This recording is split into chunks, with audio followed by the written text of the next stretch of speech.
Hello दोस्तों, आज की इस वीडियो में हम वेस्टर्न पॉलिटिकल थिंकर पाश्चात्य राजनीति विचारक बाय ओपी गावा की बुक का रिव्यू देखेंगे। फ्रेंड्स, ये जो बुक है वो 2022 का न्यू एडिशन है, तो प्लीज़ वीडियो को एंड तक ज़रूर देखना। ये 2022 का 7th एडिशन है। थोड़ा जूम करके मैं आपको इसका अच्छा सा रिव्यू देता हूँ।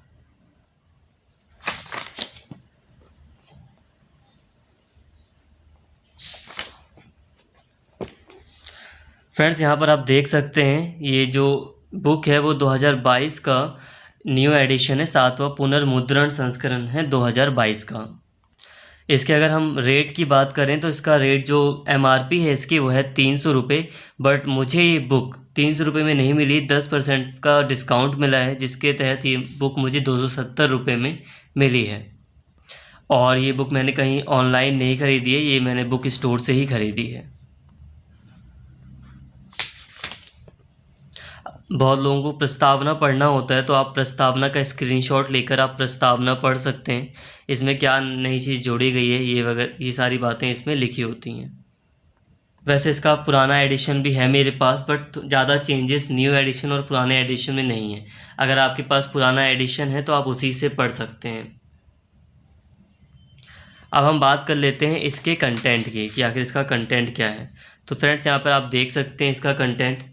पहले चैप्टर में आपको यहाँ पर गौरव ग्रंथों के अध्ययन की उपयोगिता के बारे में पढ़ना है। गौरव ग्रंथ का मतलब आपको पता होगा, जो पुराने ग्रंथ हैं वो आज के समय में कितने यूज़फुल हैं इसके बारे में पढ़ना होगा।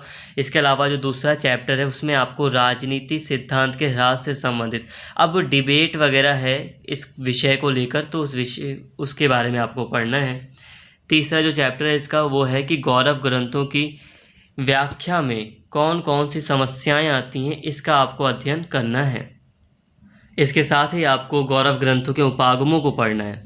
अगर हम 4th चैप्टर की बात करें तो 4th चैप्टर में आपको प्राचीन यूनानी राजनीति दर्शन की चिंतन की सामान्य विशेषताएं पढ़नी हैं। इसके अलावा 5th चैप्टर में आपको सुकरात और प्लेटो को पढ़ना है। इसमें आप पढ़ेंगे कि सुकरात के विषय में थोड़ा सा जानकारी लेंगे, सामान्य परिचय वगैरह देखेंगे। फिर आप प्लेटो के बारे में पढ़ेंगे, प्लेटो के सिद्धांतों के बारे में पढ़ेंगे। इसके बाद जो इसका 6th चैप्टर है वो है अरस्तु को लेकर। इसमें आप सारे के सारे सिद्धांत पढ़ेंगे अरस्तु के हिसाब से। अरस्तु ने मतलब जो सिद्धांत दिए थे उनके बारे में पढ़ेंगे।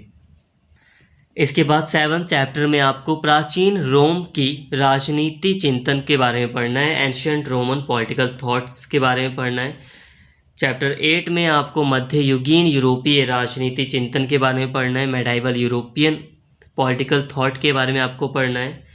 इसके बाद कुछ दार्शनिकों के बारे में आपको पढ़ना है, जैसे कि मैकियावेली एक महत्वपूर्ण दार्शनिक रहे हैं, तो मैकियावेली के बारे में आपको पढ़ना है।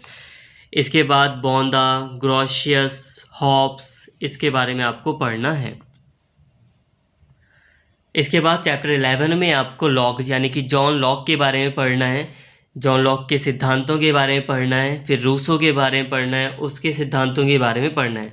मतलब यहाँ पर बहुत सारे दार्शनिक हैं, उनके बारे में आपको स्टडी करनी है, उन्होंने क्या बातें कही ये आपको पढ़ना है। मॉन्टेस्क्यू के बारे में पढ़ना है, चैप्टर 13। इसके बाद है चैप्टर 14 ह्यूम और बर्ग। चैप्टर 15 में आपको बेंथम और मिल के बारे में पढ़ना है। जेम्स मिल वगैरह का नाम आपने सुना होगा, जॉन स्टुअर्ट मिल वगैरह का। इसके अलावा 16 में आपको कांत और हैगल के बारे में पढ़ना है। और 17th चैप्टर में आपको TH ग्रीन के बारे में पढ़ना है। 18th चैप्टर में आपको कार्ल मार्क्स के बारे में स्टडी करनी है, इनके सिद्धांतों को पढ़ना है, मार्क्सवाद वगैरह के बारे में। चैप्टर 19 में आपको लेनिन, रोजा लग्जेमबर्ग और माओ त्से तुंग, इन तीनों के विचारों को पढ़ना है, इन तीनों के बारे में पढ़ना है।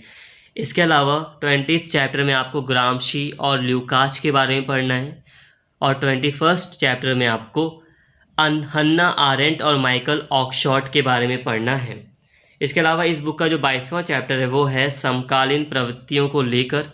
समकालीन प्रवृत्तियाँ जैसे कि समुदायवाद, नारीवाद वगैरह, ये कुछ समकालीन प्रवृत्तियाँ रही हैं आज के टाइम की, जो मेन टॉपिक्स रहे हैं, इनके बारे में आपको स्टडी करनी है। दोस्तों, अब बात कर लेते हैं हम कि ये बुक कितनी यूज़फुल है, क्या आपको लेनी चाहिए या नहीं लेनी चाहिए, और ये किस किस को लेनी चाहिए। तो देखिए दोस्तों, देखिए दोस्तों, ओपी गाबा की बुक में मैंने बुक के कई रिव्यू करे हैं, कई बुक्स के रिव्यू दिए हैं, जिसमें मैंने आपको सलाह दी है कि आपको ये बुक खरीदनी चाहिए। तो इसकी भी विशेषता इस बुक की भी वही है कि इस बुक में भी हाईलाइट वगैरह किया गया है इंपॉर्टेंट सेंटेंस वगैरह को। इसके अलावा जो ओपी गावा राइटर हैं वो बहुत बड़े राइटर माने जाते हैं राजनीतिक चिंतन को लेकर या राजनीतिक विषय को लेकर। तो उन्होंने जो भी बातें की हैं, वो जो भी सिद्धांत लिखे हैं, वो समझने में थोड़े से टफ हैं, बट यकीन मानिए वो ऑथेंटिक हैं।